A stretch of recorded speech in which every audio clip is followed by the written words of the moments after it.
I am very delighted at the opportunity once again to address a gathering of eminent personalities that includes critical stakeholders in our nation's financial sector, as well as members of the Chartered Institute of Bankers of Nigeria. My address is focused on delivering a strong, sustainable growth for the Nigerian economy. My remarks will dwell on recent economic and financial market developments over the past year, along with implications for our macroeconomic outlook for the year 2020. I will begin by pointing out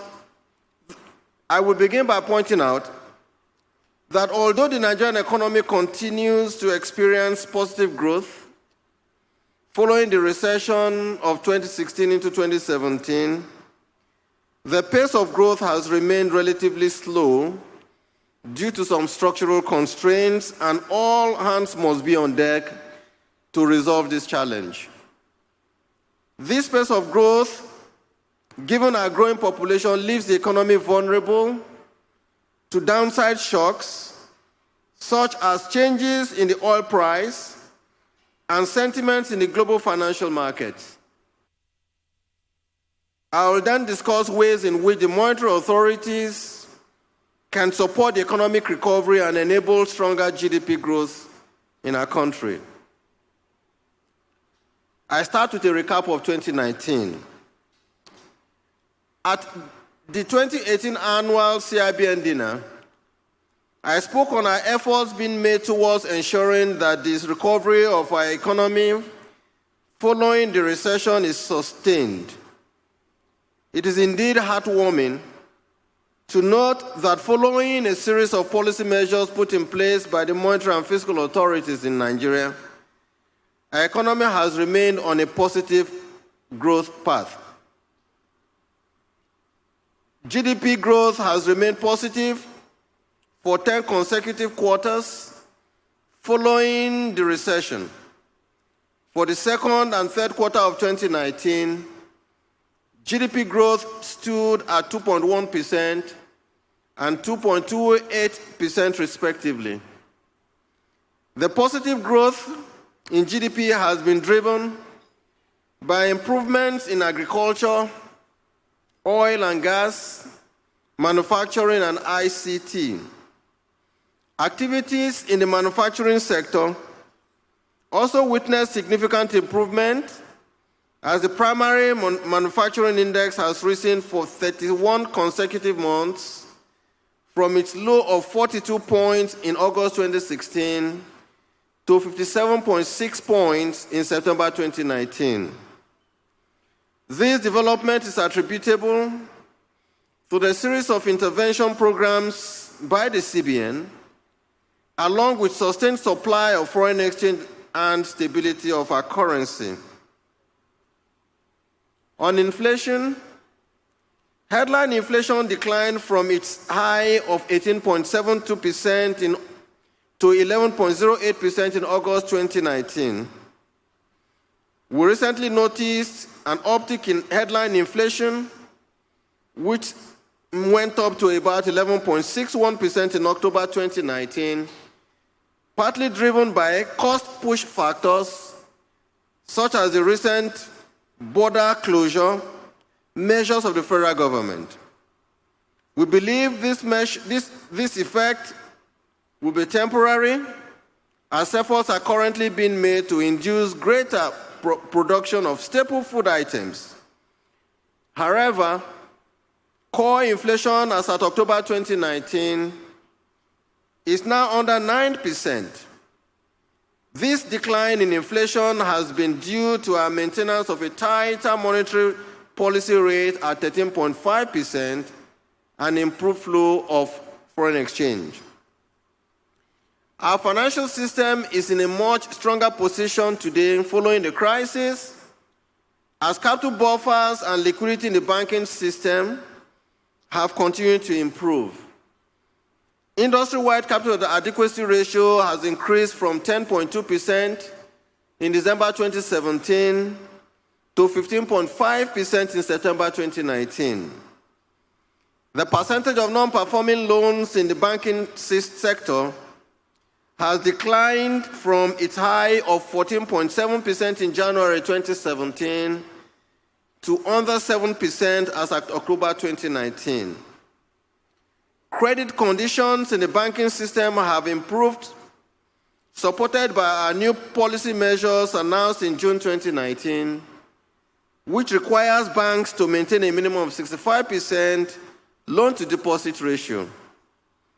In addition, banks are now able to recover delinquent loans from a customer's account in other banks. As a result, gross credit increased by 1.16 trillion between May and October 2019, and this increase has been along all critical sectors of our economy, such as manufacturing, agriculture, telecom, services, and the creative industry, to mention a few. These measures have placed our banks in a much better position towards supporting a stronger economic recovery. On the external reserves, the impact of tighter monetary policy regime, attractive yields in the money market, and our efforts at supporting domestic productivity in the agri and manufacturing sectors, along with improvements in oil production, have supported continued foreign exchange inflows into the Nigerian market. At the investors and exporters window, over $65 billion worth of transactions have taken place since its inception of the window in April 2017, and our foreign exchange reserves remain above 40 billion as at October 2019, relative to the low point of 23 billion in October 2016. We have been able to build our reserves in the midst of low oil prices, as strong reserves aid the confidence of domestic and external investors.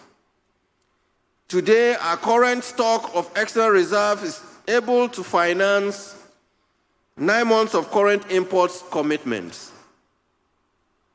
On exchange rate, with a moderated inflation, positive GDP growth, and improvement in our external reserve position, the naira to the dollar exchange rate at the investors and exporters window has remained stable for the past 29 months at a range of between 359 and 362, and we have witnessed significant convergence in exchange rate across the various market windows. In the area of financial inclusion, in an effort to build a more inclusive financial system and to improve the efficacy of monetary policy tools, we provided super agent licenses as well as 3 payment service bank licenses to telecommunications and fintech companies. These measures are aiding in the development of a robust payment infrastructure and an expansion of agent locations across the country, so as to help to reduce financial exclusion and improve the level of banking or financial system delivery to particularly the underserved in our country.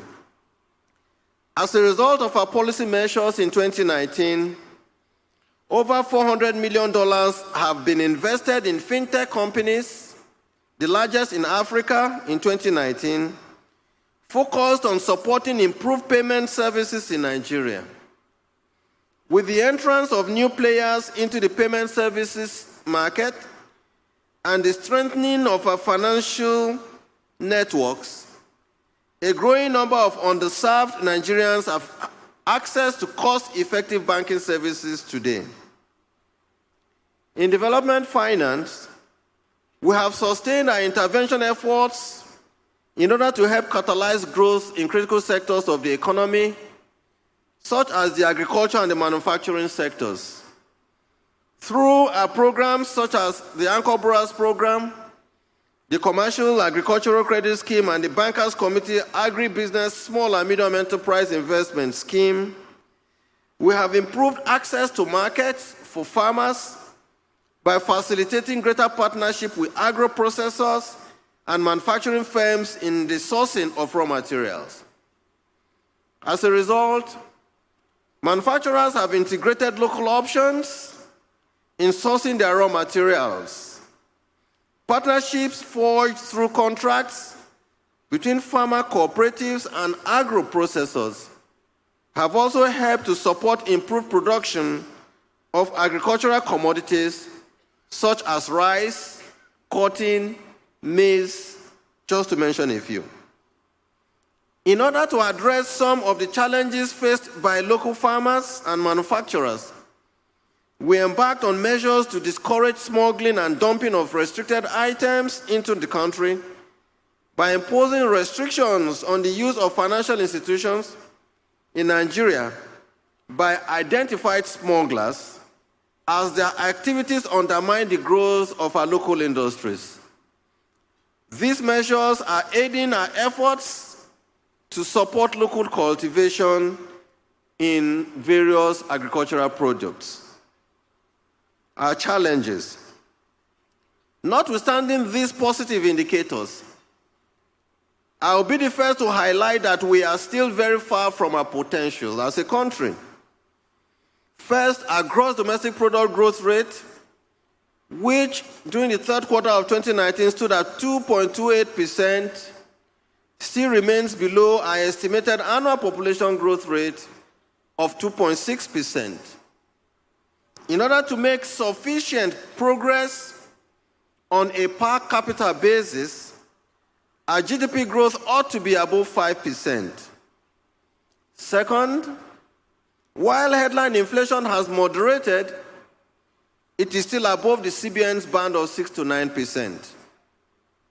Third, continuous growth in our GDP has not led to the significant reduction in our unemployment rate, and we intend to continue with vigor to support efforts that will create jobs for our growing population.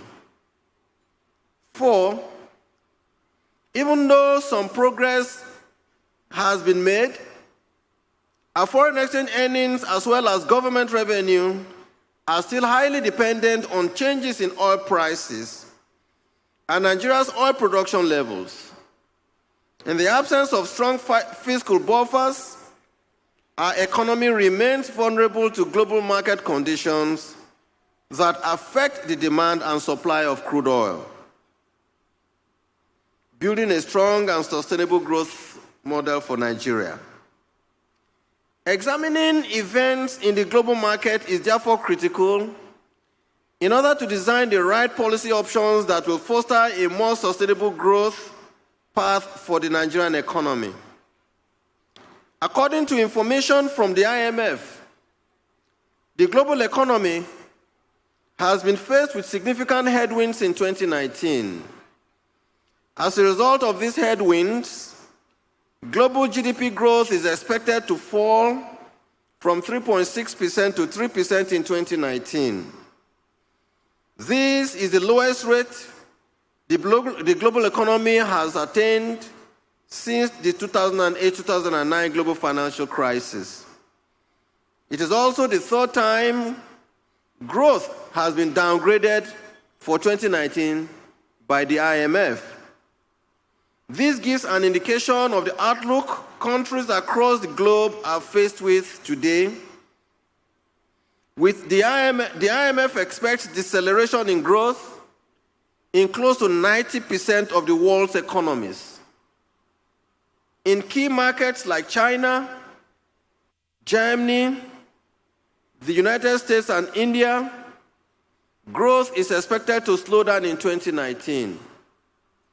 In China, growth is expected to slow down from 6.6% in 2018 to 6% in 2019. In India, from 6.8% to 6.1%. In the United States, from 2.9% to 2.4%. And in Germany, from 1.5% to 0.5% in 2019. Global growth is expected to recover to 3.4% in 2020. But the prospect remains fragile as advanced economies such as the US, China, and Japan are expected to witness even lower growth in 2020. What are the factors responsible? A major factor behind the expected slowdown in global growth is the trade war between the US and China. Indeed, the conclusions of global policy analysts is that unless there is a de-escalation of trade tensions between these two largest economies, the global economy will remain even very fragile in 2020. Together, the US and China represent 40% of the global GDP. The rising trade war between both countries, which has resulted in the imposition of high tariffs and the threat of future trade sanctions, are affecting not just these two countries, but other countries that form part of the critical supply chains that shape trade and investments between the two countries. The United States has sought to impose tariffs on $400 billion worth of goods from China, while China has also sought to impose tariffs on $200 billion worth of goods from the United States. Indeed, even just today, as a result of the bill signed by Donald Trump supporting the protesting activities in Hong Kong, China has also threatened to even think of how to impose more sanctions on the United States. These are some of the areas of tension that would naturally create problems even in 2020. The effects of the trade war are also apparent in other macroeconomic variables. For example, in October 2019, US industrial production contracted by 0.9%, which was the largest decline since May 2018. In Germany, industrial output contracted by 5% in August 2019, while growth in industrial production in China has declined to its weakest level in 17 years. Global growth has also been affected by the uncertainty over the non-resolution of Brexit from the European Union and the introduction of new auto emission standards in Europe and China. Furthermore, investment flows to emerging markets have been affected by trade wars, and the uncertainty surrounding this resolution are pushing investors into retreating to investing in safe assets such as the US Treasury bills. In the sub-Saharan Africa, growth is expected to remain flat at 3.2% in 2019. This is due to the slowdown in global growth, along with reduced demand for commodities in key markets such as China and India. Declining commodity prices is expected to affect key export markets such as Nigeria, Ethiopia, South Africa. In addition, the retreat in financial flows from emerging markets is elevating debt vulnerabilities for countries with high external debt, as the cost of financing their debts have risen along with reduced incomes, particularly in the case of export financing economies. Key markets like South Africa are faced with high debt to GDP ratios of over 60%, and rising pressures from labor unions are derailing the much-needed reforms that the government is seeking to implement in order to spur growth. As a result, growth in South Africa is expected to decline from 0.8% in 2018 to 0.7% in 2019. On the crude oil market, the slowdown in global growth, along with declines in the manufacturing sector in key advanced economies such as China and India, are affecting the outlook for commodities such as crude oil. According to the United States Energy Information Administration, EIA, global oil demand is expected to grow by less than 1 million barrels per day in 2019. If this occurs, this will be the first year since 2011 in which demand growth hasn't exceeded 1 million barrels per day. Supply of crude oil is expected to increase by close to 2.4 million barrels in 2020, notwithstanding cuts in supply by the OPEC members and reduction in output in Iran and Venezuela. Supply is expected to be driven by rising U.S. oil production, which has risen from 9 million barrels in 2016 to 12.8 million barrels per day in September 2019. New production is also expected from Brazil, Norway, and Canada. The EIA estimates that average crude oil prices will decline from $71 per barrel in 2018 to $63 in 2019, and are likely to decline further to an average of $59 per barrel in 2020. What are the implications of this for Nigeria? Your Excellencies, distinguished ladies and gentlemen, given these external headwinds, such as the uncertainty on which the existing trade wars will be resolved, or the likelihood that we may be faced with moderate oil prices over the coming years, it is important that we build up the necessary buffers that would insulate our economy from headwinds in the global market. We must, as a country, therefore, support measures that will drive domestic productivity and diversify our export base. We must continue our policy of border protection and encourage Nigerians to consume goods that can be produced in Nigeria, knowing fully well that a time will come when we may not have the foreign exchange to aid such activities if we continue to rely on earnings from the export of crude oil.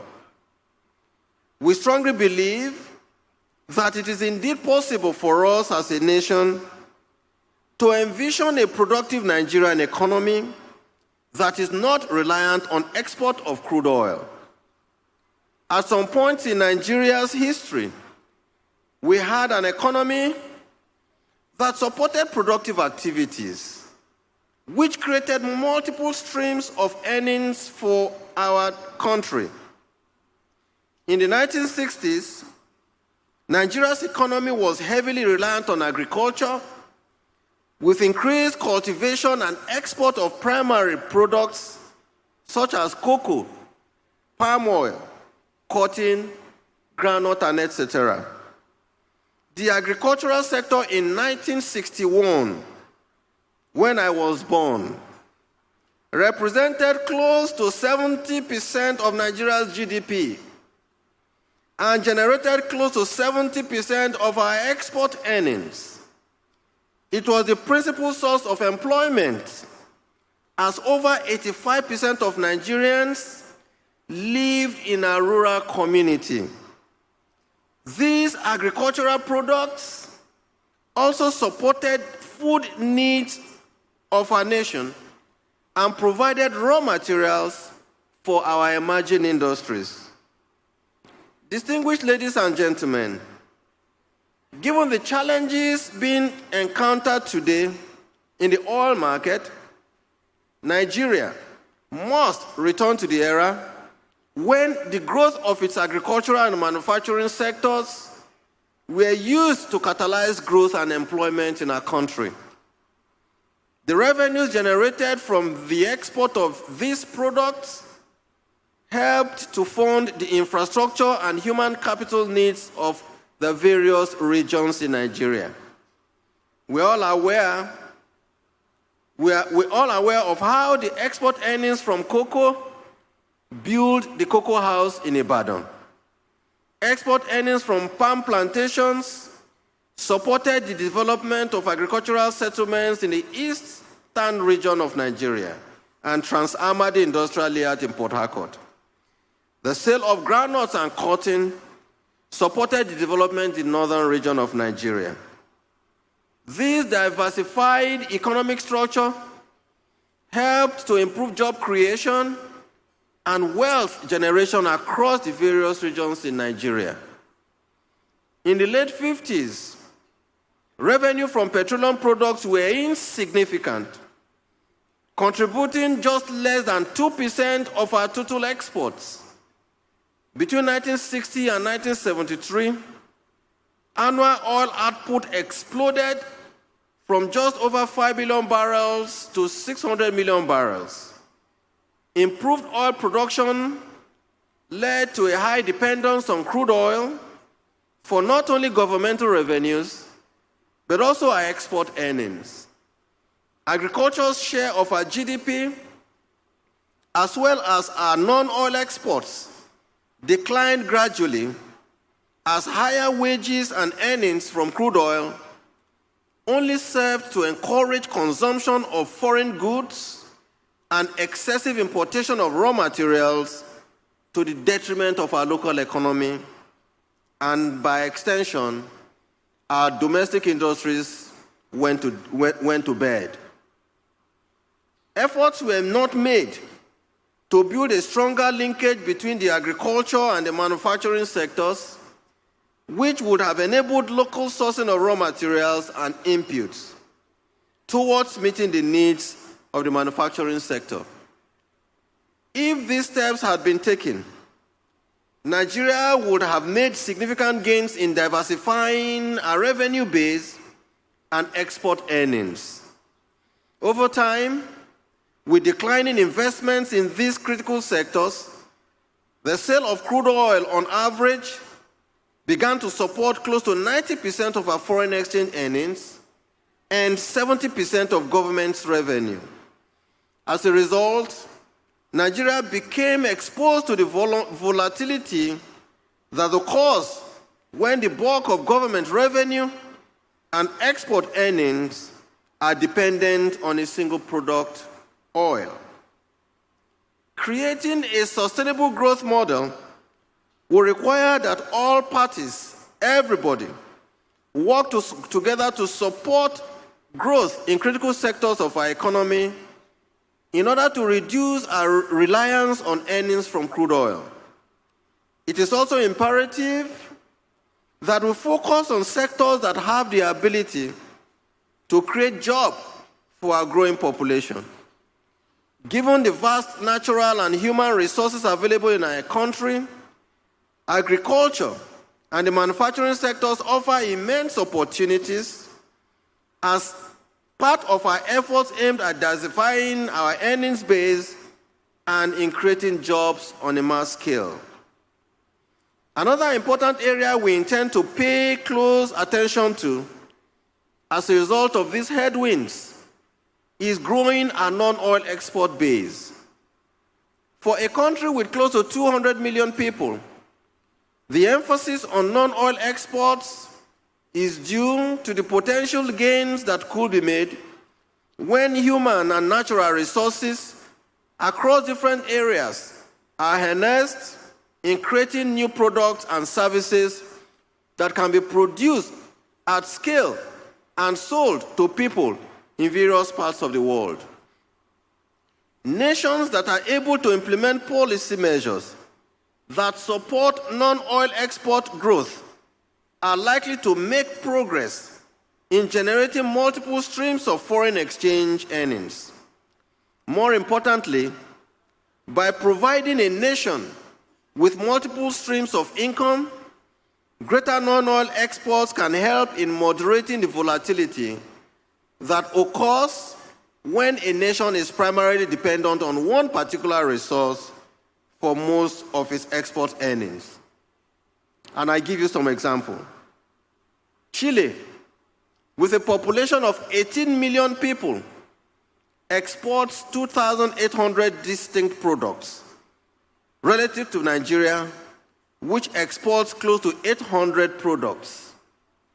In case of Nigeria, 90% of its export earnings are primarily dependent on a single source, crude oil, whereas Chile has a more diversified export base with no single product supporting more than 21% of its export earnings.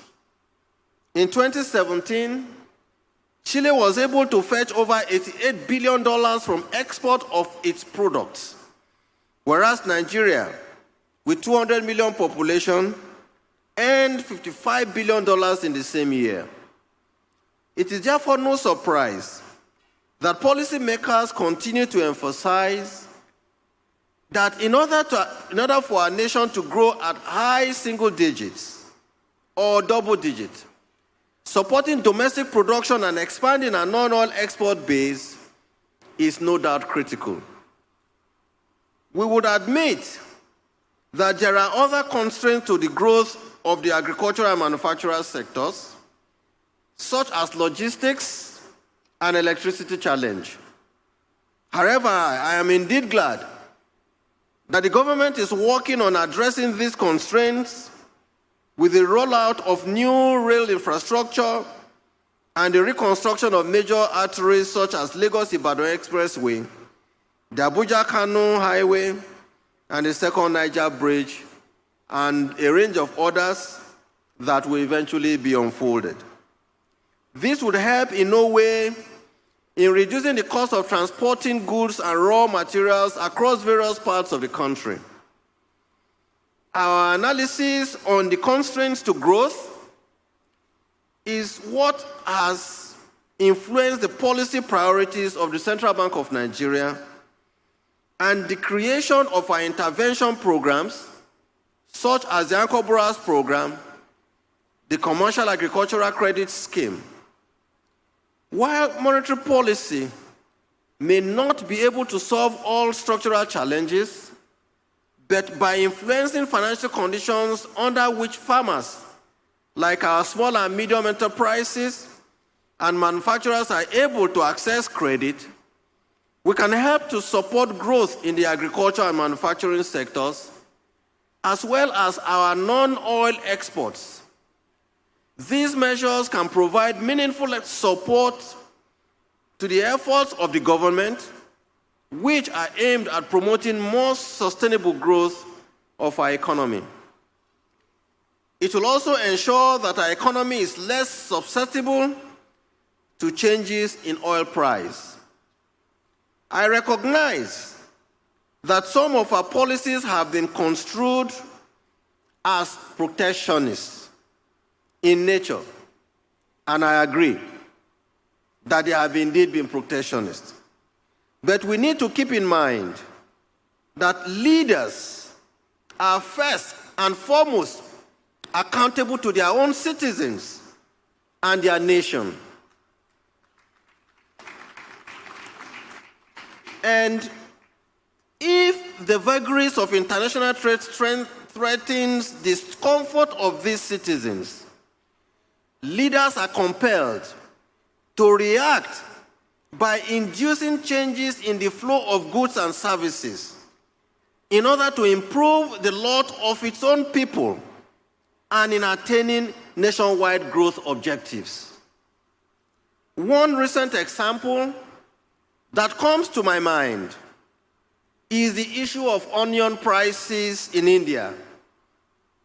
As you may know, Indian farmers export about 2.2 billion kilograms of onions per annum, which is worth over $500 million every year.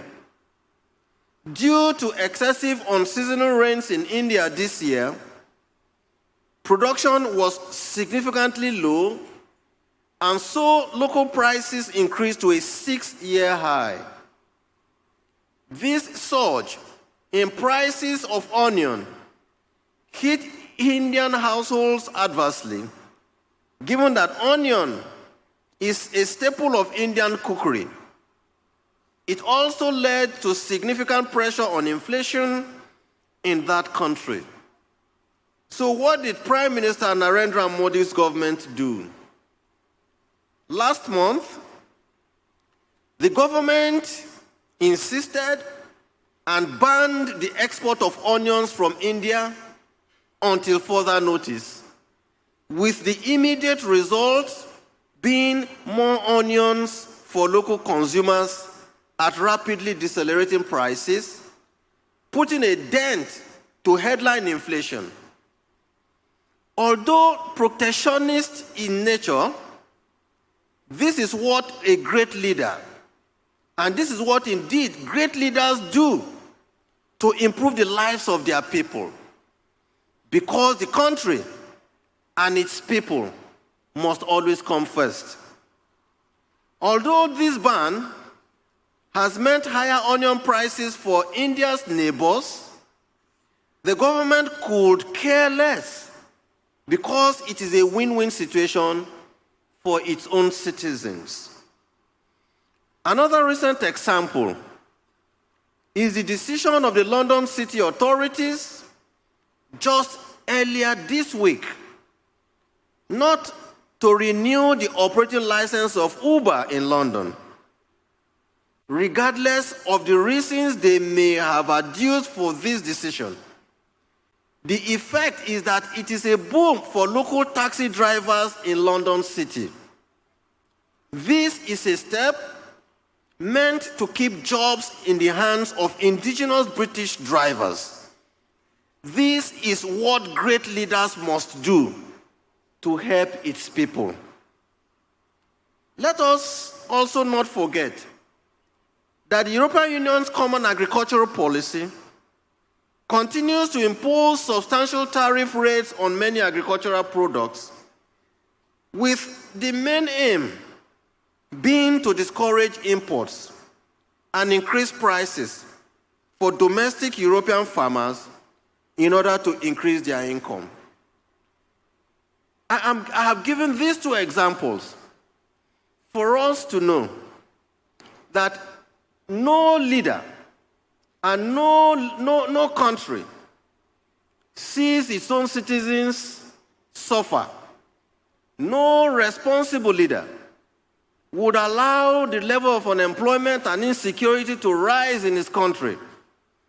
Industries dead, and we all know what I mean, industries dead, and allow inflation, prices, and allow smugglers and those who are bent on dumping goods into their country in order to increase the level of unemployment, increase youth restiveness, kill its industries.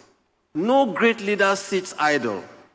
And that is the reason the Monetary Policy Committee of the Central Bank, even at its meeting held this week, came out very, very strongly to say that the Monetary Policy Authority supports Nigeria government's border protection. And I think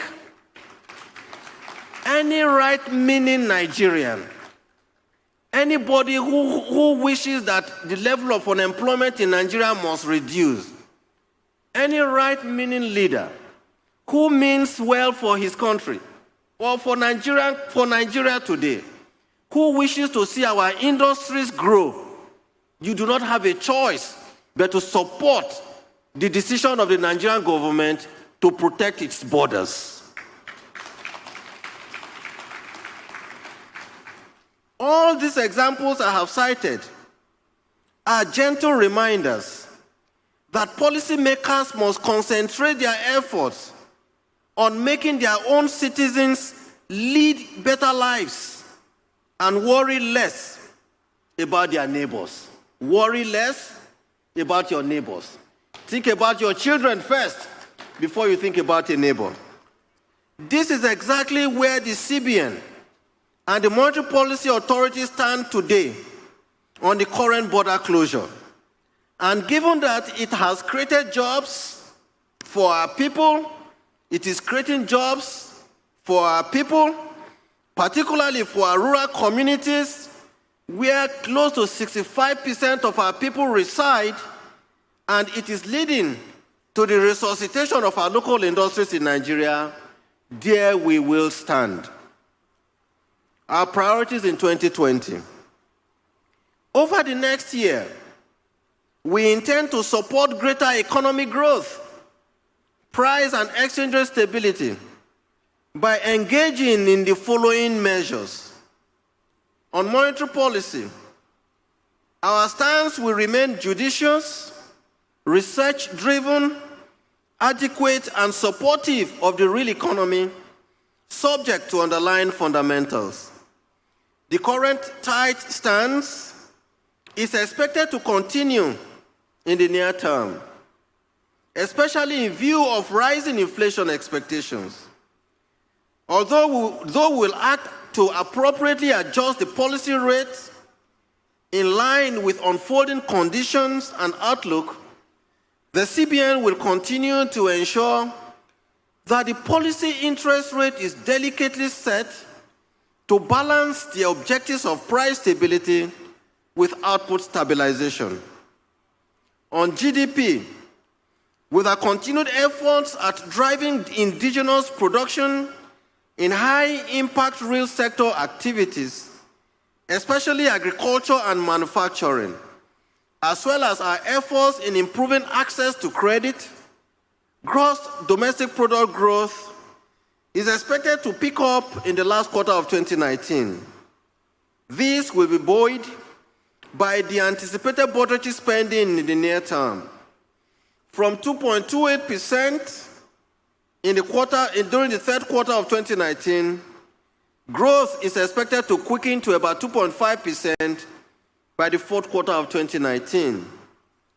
On inflation, we expect it to rise slightly to about 11.7 to 11.8% by the end of 2019, and then moderate thereafter, supported by our efforts at improving domestic production of staple food items. On exchange rate, although the CBN has so far managed to maintain exchange rate stability, the current capital flow reversals from emerging markets is expected to continue to exert considerable pressure on market rates. Notwithstanding these pressures, the CBN is determined to maintain its stable exchange rate policy stance in the near to the medium term, given the relatively high level of reserves. Access to finance. As noted earlier, we have provided shared agent licenses as well as payment service licenses to 3 companies in 2019. Our objective is to support the development of a robust payment infrastructure that will bring more Nigerians who do not have access to financial services into the financial system. The provision of licenses to several players will help support innovation and competition as all parties work to increase their customers' base. Nigerians in underserved locations will have access to cost-effective payment services, cash-in and cash-out facilities, and savings products. We do intend to sustain these efforts in 2020 as part of our plans to reduce our financial inclusion rate to under 20% over the next year. Access to credit. As part of our efforts to improve access to credit for farmers and small and medium-scale enterprises, we intend to deepen our intervention efforts through our Anchor Borrowers Program, Commercial Agricultural Credit Scheme Program, and the Real Sector Support Funds, among other programs. This is necessary if we are to make sufficient progress in stimulating growth in our economy, particularly in the agriculture and manufacturing sectors. Our ultimate goal is to develop a viable exchange platform that will improve the ability of our farmers towards meeting the raw material need of our local manufacturing and industrial sector. Banks and other financial institutions will then be able to lend to farmers and small and medium enterprises on the back of such transactions. Indeed, only about a week or two ago, we called in some manufacturers, amongst them Nestle, Unilever, Promasidor, flour mills. These are companies that require the derivatives in starch, in cassava production, for the production of their final products. And it's gladdening that at that session where we were able to bring together not just the manufacturers, these large-scale manufacturers, we saw cassava processors. We spoke to cassava processors. We also met and also spoke to cassava farmers and their associations.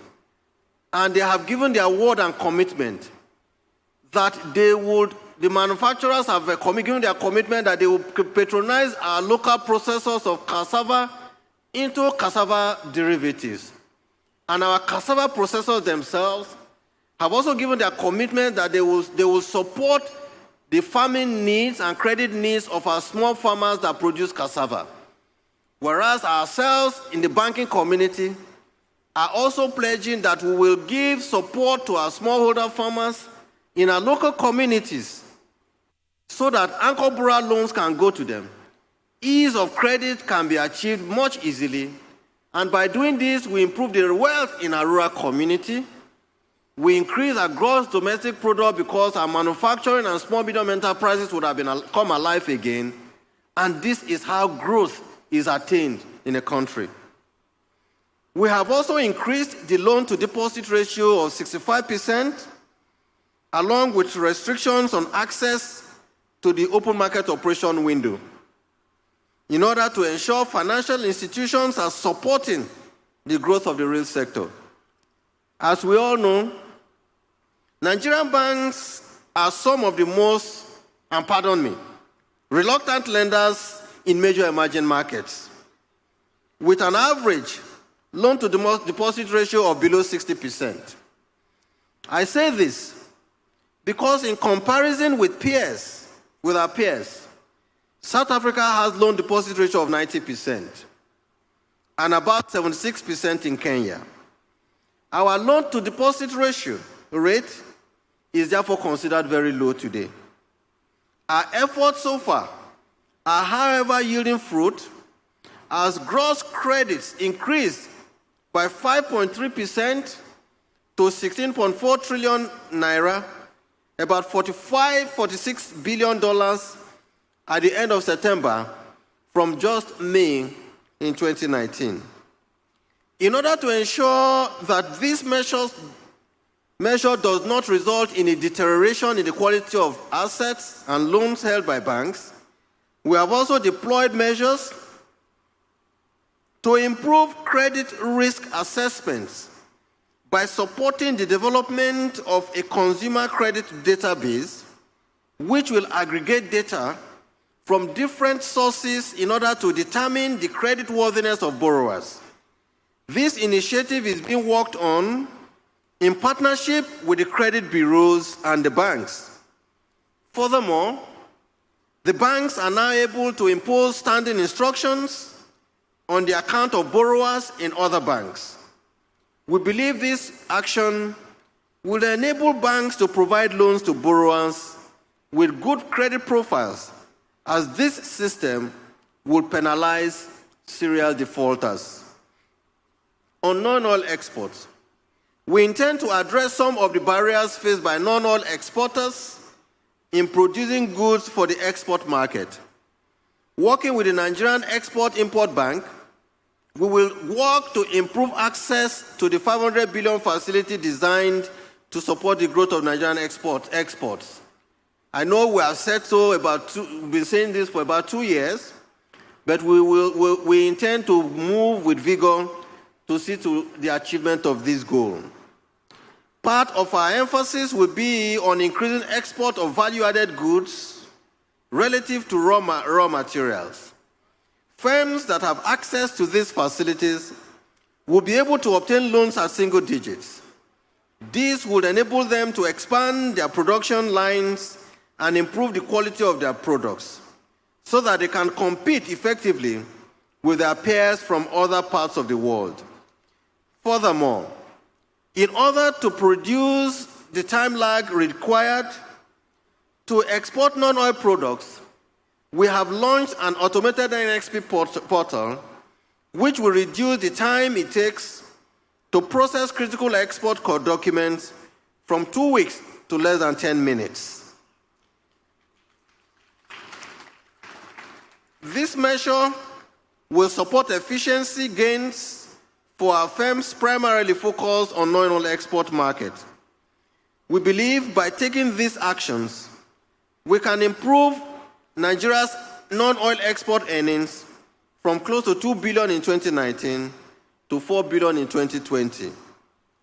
On consumer protection, more importantly, if we are to achieve reasonable success in improving access to finance and credit to a large portions of Nigerians, it is also important that these Nigerians are protected from unfair banking and lending practices.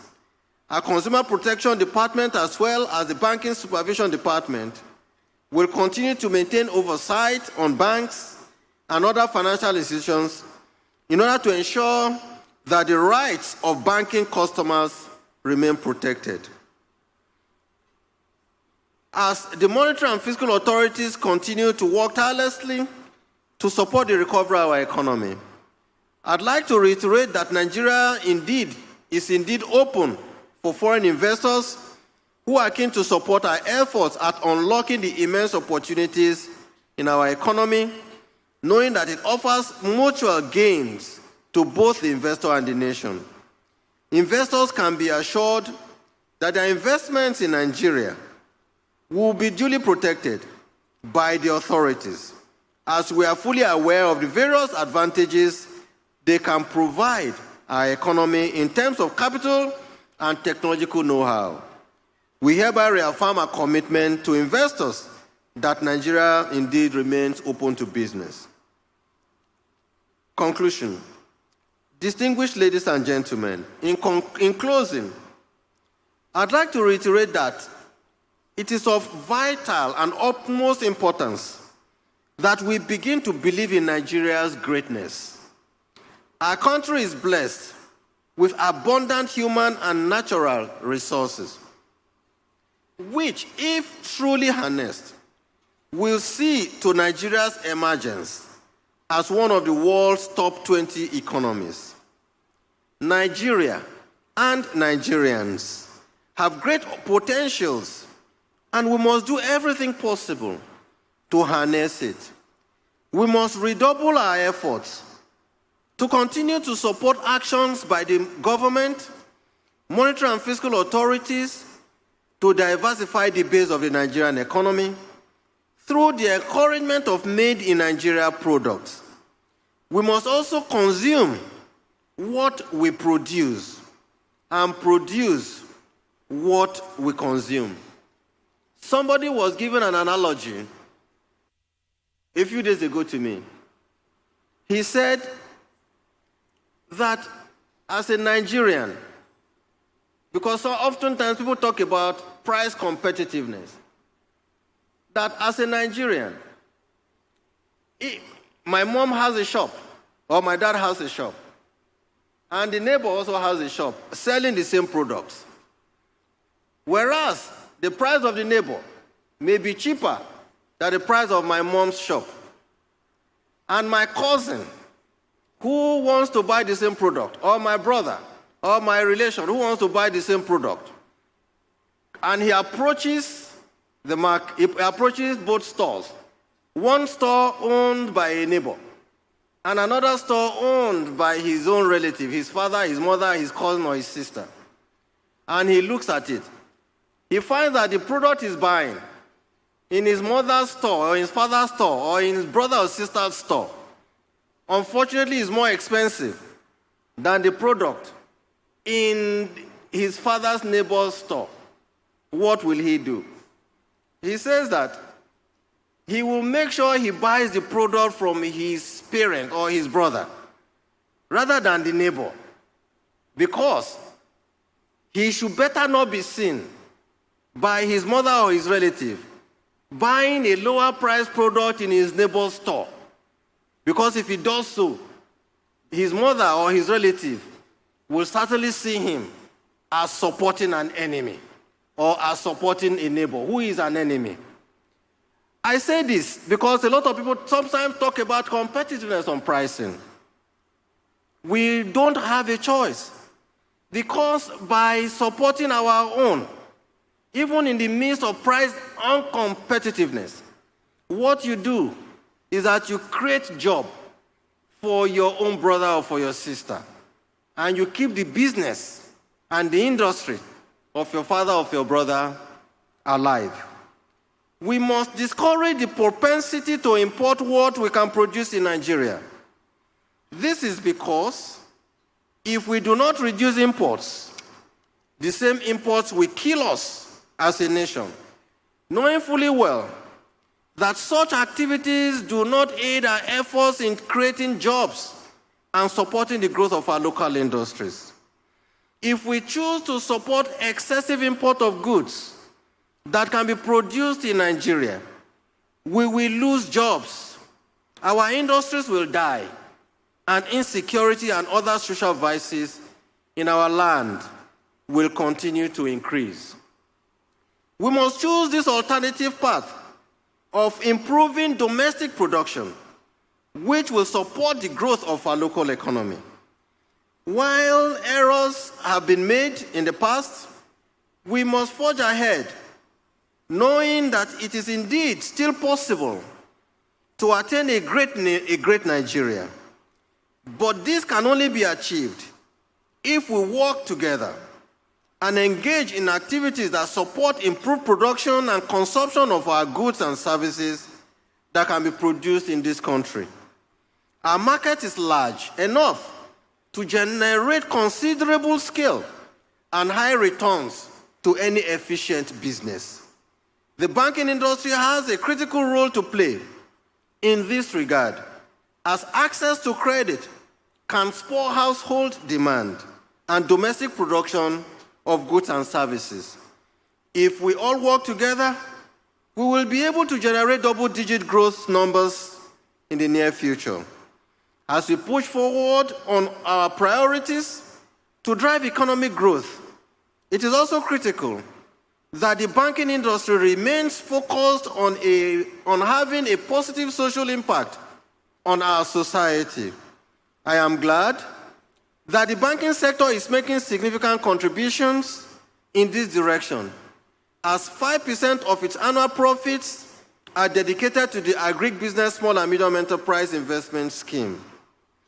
The scheme has supported farmers and small entrepreneurs and small businesses in engaging in productive activities. This contribution does not mean that we should relent in supporting social causes that are beneficial to society. In this vein, and following extensive discussions, I am pleased to announce a 1 billion naira Bankers Charitable Endowment Fund.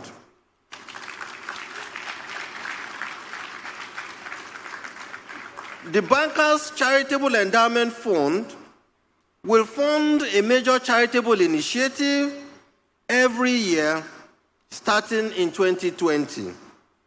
While several intervention initiatives will no doubt have attendant social benefits in communities, the Bankers Charitable Endowment will directly fund strategic social programs in states and local communities across Nigeria.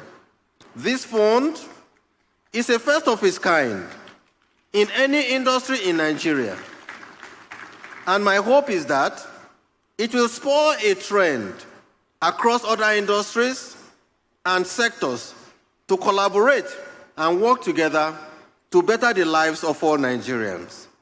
The CBN remains open and committed to working with all well-meaning parties towards supporting the growth and progress of our country, Nigeria.